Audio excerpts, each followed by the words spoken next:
Good morning, YouTube. It's your girl, Miss Honey. Welcome back to the channel, you guys. September 2nd, today. We're going to be talking about no sacrifice. Comes out of Hosea 6 and 6. The morning version of Hosea is going to be the TLB version. The evening version of Hosea that we're going to read in a bit is going to come from the NIV, V as in victory version. All right, you guys, I know that it is the last holiday of the summer. It's the last hurrah for the summer. We're going to be moving into a new season. So I'm not going to hold you guys long through these next 3 or 4 devotionals. We're going to read them and just give it just the very briefest of conversation. So you guys can get out, get your word, then get up, get out, and enjoy your family and your friends for this last remaining holiday. Okay? All right. So without further ado, let's talk about the topic no sacrifice, coming from Hosea 6 and 6. And that is going to be the TLB version for the morning. It reads, I don't want your sacrifices. I want your love. I don't want your offerings. I want you to know me. Ooh. Ooh. Heavy, right? The text says, imagine this. In order to prove his undying love for you, the man of your dreams just quit his job and donated all of his possessions to the poor and is now living in a tent in your front yard. Just as we would not be particularly romanced by someone proving his love by surrendering all of his belongings, God does not want our sacrifices. We don't need to make a grand gesture. We just need to sit down and read his word. He wants us to want him more than anything. He doesn't want our stuff.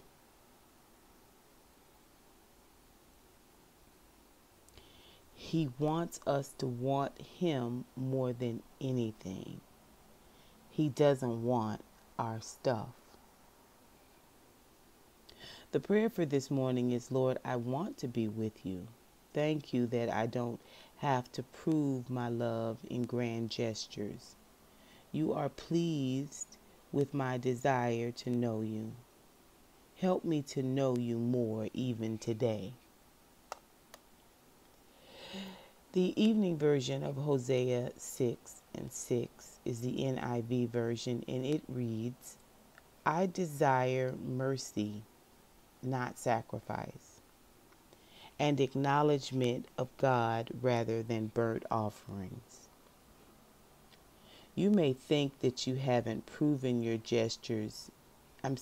you may think that you haven't proven your interest in God because your day seemed meaningless.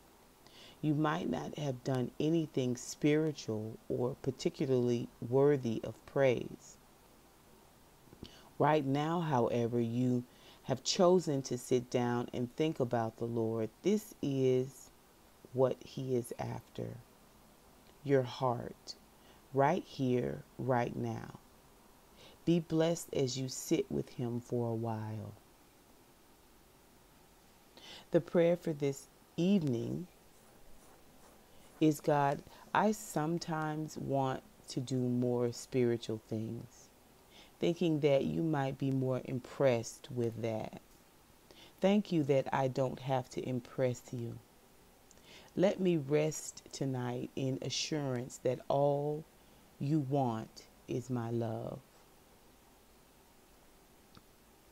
Then our question for ourselves today, September 2nd, is, When you consider the only sacrifice the Lord wants from you is some of your undivided attention, that all you need to do,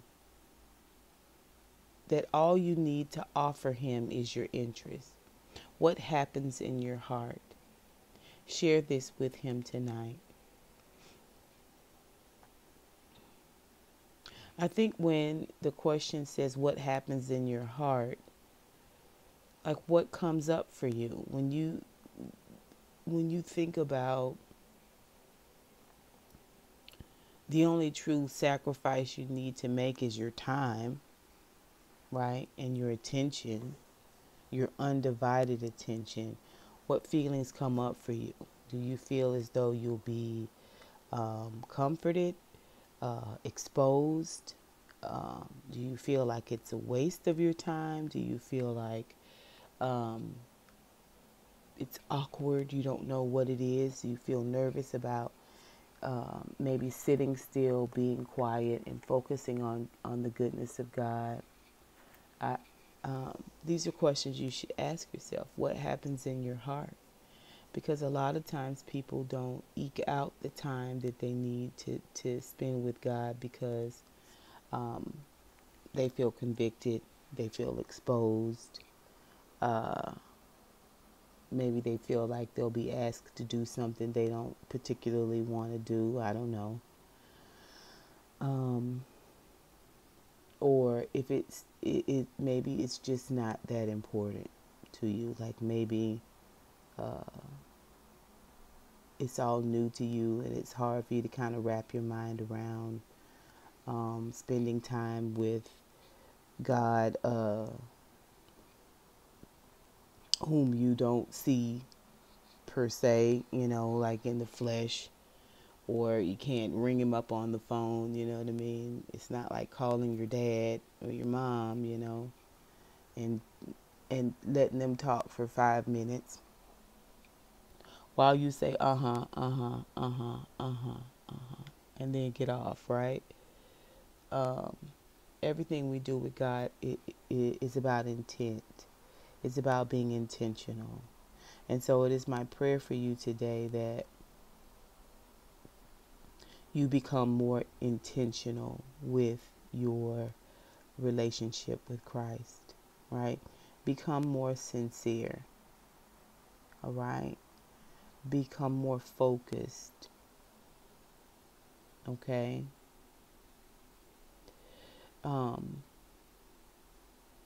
And just see. And just see what shakes loose, right? That's my prayer for you. And also my prayer for you is that you allow God to do God, be him, right?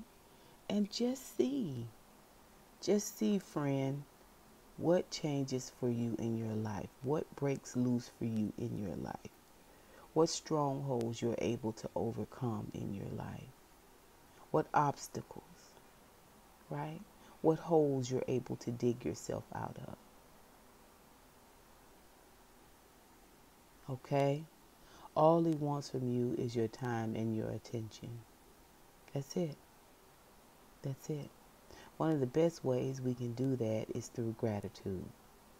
Gratitude is one of the best ways we can give God our time and our attention and our appreciation. So, it is my prayer for you also that you have a wonderful day today. Have a beautiful day today. Have an amazing day today. That would just make my heart soar, just to know that you've had moments of happiness and joy today. Until next time, honeybees. I'll holla. Oh, did I tell y'all? Wait a minute. I didn't tell y'all how much I loved you, did I? Did I tell you I love you with the love of the Lord and there's nothing you can do about that? That part. Next time, honeybees. I'll holla.